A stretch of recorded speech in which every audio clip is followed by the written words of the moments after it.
हाय, स्नेहल्स रेसिपीजमध्ये आपलं स्वागत आहे. आणि आजची आपली नवीन रेसिपी आहे केळीचे गुलाबजाम. आणि तेही न खवा वापरता आणि अगदी सॉफ्ट आणि मऊ आणि खूप रसरशीत आणि मस्त गोड असे खमंग असे केळीचे गुलाबजाम. तुम्ही प्लीज करून बघा. जर तुम्हाला ही रेसिपी आवडली तर मला लाईक करा, शेअर करा आणि सबस्क्राईब करा. आणि कमेंटमध्ये सुद्धा कळवायला विसरू नका. असे हे मस्त केळीचे गुलाबजाम छान दिसत आहेत ना. आणि चला तर आपण पुढची प्रोसेस बघूयात. आपण एक कढई घेतलेली आहे आणि कढईमध्ये आपण पाऊण फुलपात्र आपण दूध घेतोय.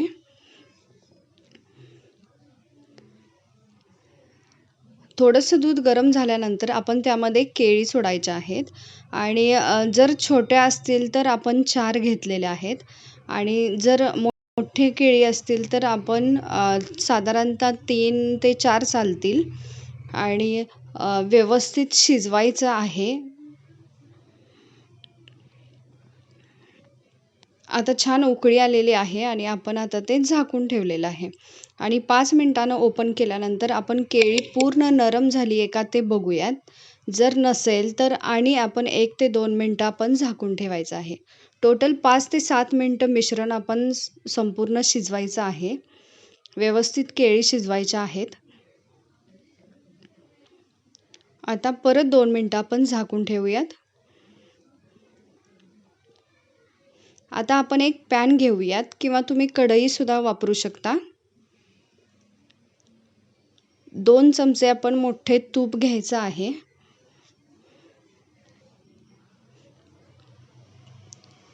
तूप गरम झाल्यानंतर आपण एक छोटीशी वाटी गव्हाचं पीठ घ्यायचं आहे.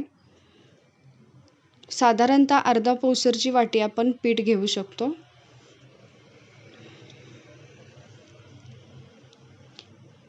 तुपामध्ये आपण साधारणतः ब्राऊन होईपर्यंत हे पीठ परतायचं आहे. पीठ एकसारखं भाजा, जेणेकरून खाली लागणार नाही आणि आपला करपट वास वगैरे येणार नाही. त्यामुळे एकसारखं पीठ भाजून घ्यायचं आहे. हे आपलं केळीचं मिश्रण तयार झालेलं आहे. आणि यामध्ये आता भाजून झालेलं पीठ आपण घालतोय.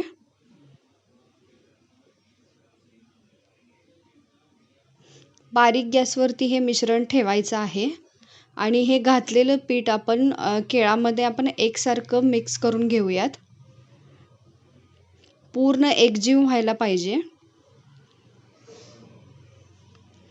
जर गरज वाटत असेल तर 2 ते 3 चमचे तुम्ही गव्हाचं पीठ भाजून परत एकदा घालायचं आहे, जर पातळ वाटत असल्यास.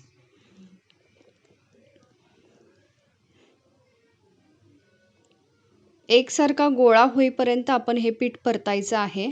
आणि 1 ते 2 चमचे आपण तूप कडेनं सुद्धा सोडायचं आहे, जेणेकरून आपल्या कढईला जास्तीत जास्त चिकटणार नाही. व्यवस्थित गोळा बनेल.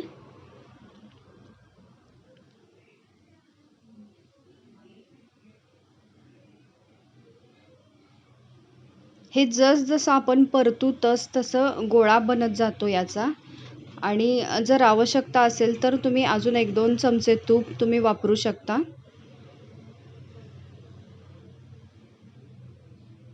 कढईमध्येच आपण पूर्ण गोळा बनवून घ्यायचा आहे या मिश्रणाचा.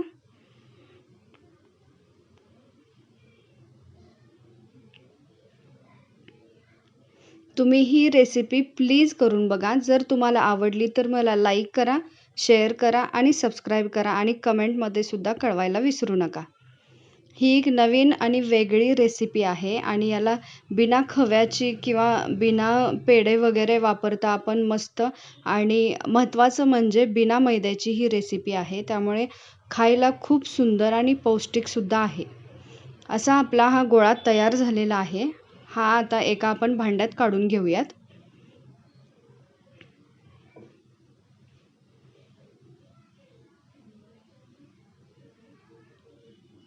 तुम्ही बघू शकता अगदी सॉफ्ट आपण पीठ घेतलेलं आहे. जास्त ही पीठ नाही वापरायचं, म्हणजे गुलाबजाम आपले छान होतील.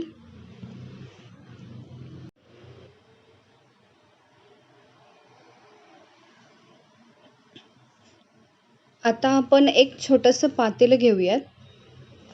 आता आपण पाक तयार करूयात. 1 वाटी पावशेरची आपण साखर घेतलेली आहे आणि अर्धी वाटी पाणी घेणार आहोत, कारण पाक आपल्याला हा गुलाबजामचा बनवायचा आहे, पातळ एकतारी असा. साखर एकसारखी हलवून घ्यायची आहे.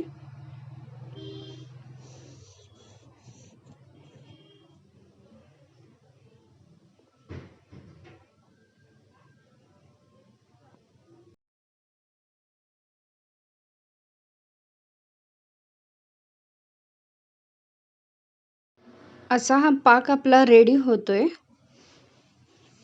त्यामध्ये आपण वेलदोडे घातलेले आहेत. आपण पाव चमचा वेलची पूड जी आपण केळाच्या मिश्रणात सुद्धा घातलेली आहे, त्यामुळे आपण अखंड वेलदोडे इथे घातलेले आहेत. आणि हे जे व्हाईट कलर दिसते ते आपण पाव चमचा सोडा वापरलेला आहे. आणि आता आपण एकजीव करून व्यवस्थित पीठ मिक्स करून मळून घ्यायचं आहे.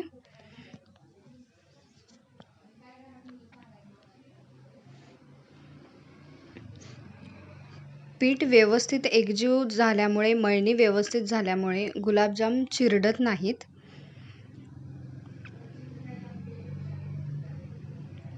आता आपण गुलाबजाम वळायला सुरू करूया.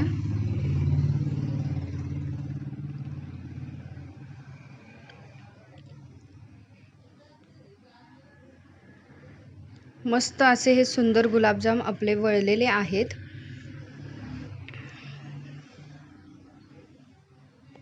अगदी सॉफ्ट असा, आणि तुम्ही बघू शकता एकही आपल्याला रेष दिसत नाही गुलाबजामवरती. एक अगदी प्लेन झालेला आहे. असे सगळेच गुलाबजाम आपण वळून घ्यायचे आहेत.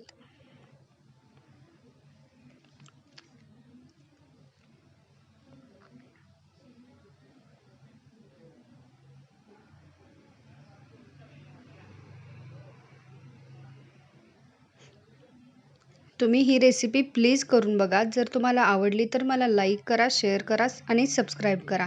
आणि खरंच ही खूप वेगळी रेसिपी आहे आणि पौष्टिकसुद्धा आहे. लहान मुलांबरोबर मोठ्यांसाठी सुद्धा खूप पौष्टिक आहे. असे हे गुलाबजाम आपण एकसारखे एका साईजचे वळलेले आहेत आणि आता आपण ते तळून घेऊयात. एका कढईमध्ये आपण तेल कडवत ठेवलेलं आहे आणि तेल आपलं तापलेलं आहे. त्यामध्ये आपण गुलाबजाम सोडूयात. गुलाबजाम सोडताना पूर्ण तेल तापलेलं पाहिजे आणि गॅस फुलवरती आपण गुलाबजाम सोडायचे आहेत. आणि गुलाबजाम सोडून झाल्यानंतर आपण गॅस मध्यम करायचा आहे आणि मध्यम आचेवरती आपले गुलाबजाम भाजायचे आहेत.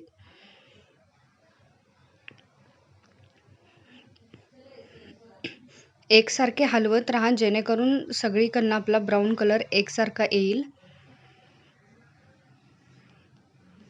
आपले गुलाबजाम तयार झालेले आहेत आणि आता आपण ते पाकात घालूयात.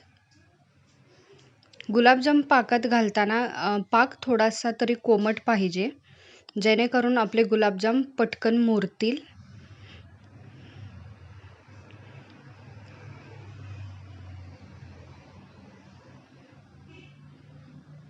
असे हे आपले मस्त सुंदर आणि खमंग असे केळीचे गुलाबजाम तयार झालेले आहेत. आणि 10 मिनिटानंतर तुम्ही बघू शकता. आपण एक गुलाबजाम कट करूयात मधून.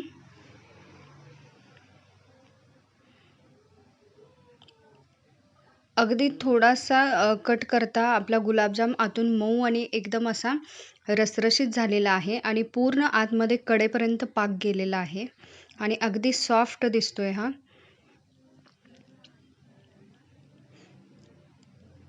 असे हे केळीचे गुलाबजाम आणि अगदी पौष्टिक असे हे केळीचे गुलाबजाम आता आपण एका बाउलमध्ये सर्व करून घेतलेले आहेत. Thank you.